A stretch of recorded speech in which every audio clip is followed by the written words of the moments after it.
Why aren't you guys like happy? What's wrong? We happy. Beyond. She doesn't see me as a husband. Everything that I touch is wrong. You can dish it, but you can't take it. Can I just have like a little bit of security in this marriage? This is not healthy. Husband, no. He left. Honestly, mnandifila ngathi usidelele lo mfana. Don't forget your ring. I think it's safer here. Why bongayigqokanga? Oh, because asikhulumisana. Hayibo. I just feel like taking me for a and there's really nothing to talk about because I'm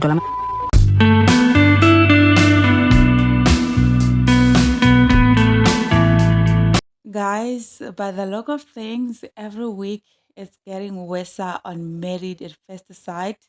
And in all honesty, I don't see any of the couples renewing their vows at the end of the experiment.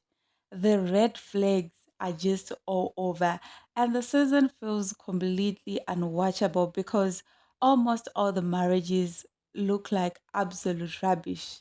Instead of us watching mature adults build genuine connections, we are stuck watching a weekly showcase of toxic red flags, fragile egos, and basic human disrespect. And I blame the experts big time. Their matchmaking this season has been an absolute disaster. This season, kuningi guys, could be, could hands, could wow. Sanbonani, hello beautiful people. Welcome back to my channel where I give you updates and reviews of reality TV shows. This is our update and review of Married at First Sight episode 5 highlights. So please watch until the end of this video because as usual, I've got a lot to unpack. Let's dive into it. So firstly, we're going to talk about Nompumelelo and Hlulani.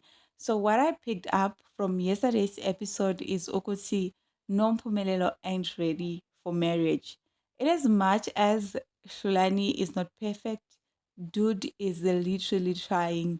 Nompumelelo is very childish. She is mean and inconsiderate. I'm just wondering, Okoti, why did she sign up to be part of the show when she knew that she wasn't ready to compromise? Marriage is all about compromising, and Nompumelelo is not willing to even try. All she does is complain about Shulani talking too much and playing music in the morning, while Sienna, she barely performs her wifely duties. I literally feel sorry for Hlulani. Nompumelelo is just doing too much. So on the episode, we saw Hlulani handing over flowers and period pain medication to Mpume. Since she wasn't feeling well, he just thought of getting her flowers and medication just to show her his deep care. Mpume appreciated and she went on to ask Hlulani how his day was. Shulani expressed to her that he had a bad day because his mom ain't feeling well. The doctors said she has something in her lungs and Yena Shulani is so scared because his dad had cancer and it started with him having something in his lungs also. Shulani got emotional whilst telling Pume that his mother is also scared for her life. In Pume's diary session, she said Shulani being emotional with her made her to froze because she didn't know what to do. She's used to having to go through things by herself, so she didn't know whether Shulani needed a hug, a tissue, or a high five. Yo, Bafethu, Nompumelelo uyahlanya, akekho right, you can't convince me otherwise. Shulani was being emotional with her as his wife, and the least Nompumelelo could have done was just to comfort him. How can you think of giving somebody that is going through an emotional breakdown a high five? Who does that? That is highest level of being insensitive. Hi, ngeke guys. I give up on Nompumelelo Shem. Her cold reaction to Hlulani's tears showed that she is emotionally unavailable and struggles with hyper independence. Also, I personally think Nompumelelo is selfish. She happily accepted Shulani's flowers and medication for her period pain, but failed to give him a shoulder to lean on. Nompumelelo revealed a lack of empathy. Moving on with our review, let's talk about Lorinda and O'Brien. So last season we had Palesa and Tepos lemon cream biscuit drama. This season they are fighting because of heavy breathing and shoving blankets. Yo guys, I can't. And Zakalani on Married at First Sight. The next thing, those people they are going to fight because of fighting. The couples this season they ain't serious at all. So Lorinda and Aubrey got into an altercation because of something that happened the previous night when they were sleeping. On the episode, we saw them having a sit-down conversation about the incident. Lorinda pointed out to Aubrey that he complained during the night that her breathing and snoring woke him up. So the conversation quickly escalated into a heated argument when Lorinda accused O'Brien of aggressively shoving the blanket onto her side because of the heavy breathing. O'Brien fearlessly denied doing that. He explained to Lorinda that at no point have he ever been bothered by her snoring. He also told her that he ain't scared of her. If he was annoyed, he was gonna tell her. Yeah, now he was just worried about her breathing. Lorinda kept on emphasizing that he were aggressive to the extent of shoving the blanket. O'Brien's temper flared whilst pointing out that he couldn't be told that he shoved a blanket, and at the same time, we saw him storming out of the house. So later in the episode, relationship therapist Tabang had to step in to mediate, forcing both partners to apologize. O'Brien apologized for walking away and Lorinda for labeling him aggressive. So in one of my previous videos, I mentioned that Lorinda and O'Brien, they both have egos. It's like they are two bulls in one crow, and it's a battle of egos in their marriage. And they proved me right because on this incident, both of them showed a severe lack of emotional intelligence. Instead of them communicating their feelings calmly, they immediately became defensive and they also let their egos took over. Both of them cared more about winning the argument and protecting their pride than validating each other's feelings, proving their pride is currently bigger than their marriage. And then when O'Brien walked away in the middle of a conflict, he just reminded me of Prince because he once did the same. And this action showed me Ukuthi men this season got a toxic pattern of conflict avoidance and emotional immaturity. When things get uncomfortable, their immediate instinct is to flee rather than communicate. And this tendency is incredibly destructive for a new marriage.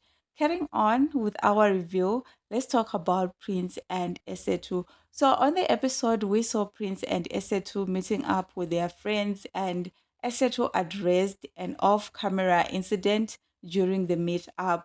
Esetu revealed that the previous night, during an argument, when Prince was highly angry, he pulled out his phone and started talking to another girl right next to her.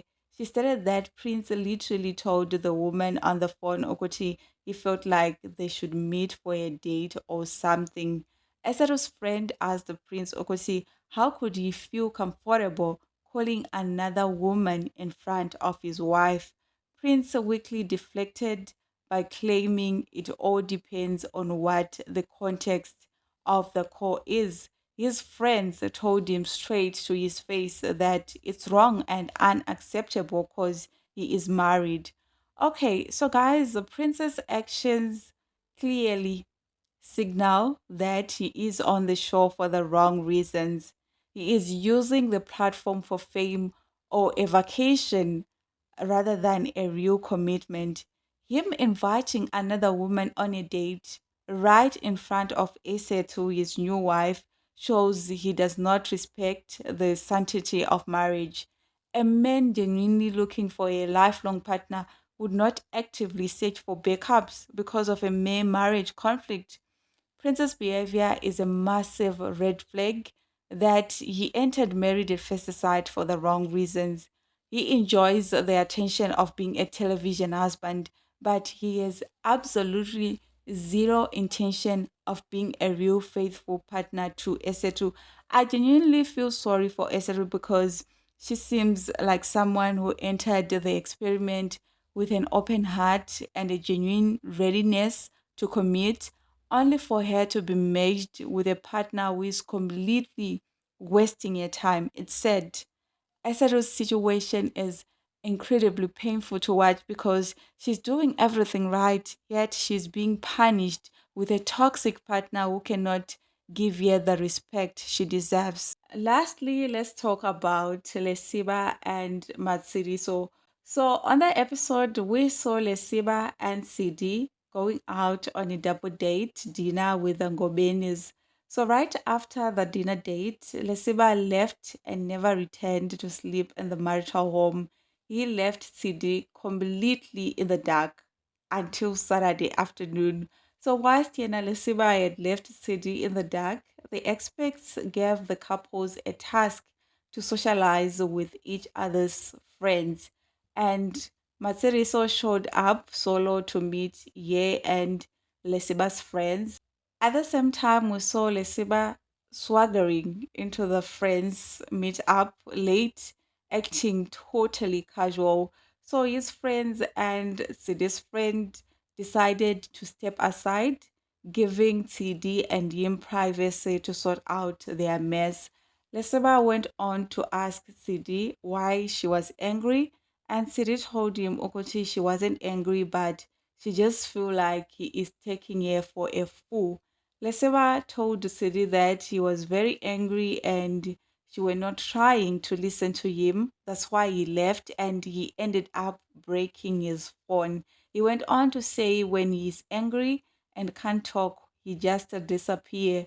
Sidi pointed out to Leseba Okuti whatever he was saying was absolute nonsense because as a grown-up man, he's supposed to know how to communicate through his emotions. Yo, guys, hi, Sana. This season is a total mess. The show is flooded with individuals who are completely unserious and nowhere near ready for marriage. Lesiba ain't ready for commitment. You want the title of a husband while still living like a single bachelor who can stay out all night without answering to anyone. Him staying all night without sending a single text message to his wife showed that he still thinks and acts like a single man. The worst part of his behavior was how he acted when he finally showed up late to meet their friends. Instead of him saying sorry to CD or showing any shame, he tried to trick her by asking why she was angry, making her look like the problem. I just loved how CD completely closed her ears to his cheap excuses and refused to let him trick her. She literally showed him Okuchi she had zero tolerance for his childish games. So, guys, that was all about Married at First Sight, episode 5 highlights. That is all that I had in this particular video. Thank you so much for tuning in. If you have got your own perspective, your own observation, your own opinion, or your own whatever, you know what we do here. Do not hesitate. Kindly go ahead and drop a comment in the comment section box down below. Also, don't forget to give a thumbs up and also share. To those who haven't subscribed, what are you waiting for? What are you waiting for? There is literally nothing to wait for. So please, please kindly hit that subscribe button because this season we are tracking every single red flag, and guess you do not want to miss the updates and commentaries. It's bye for now.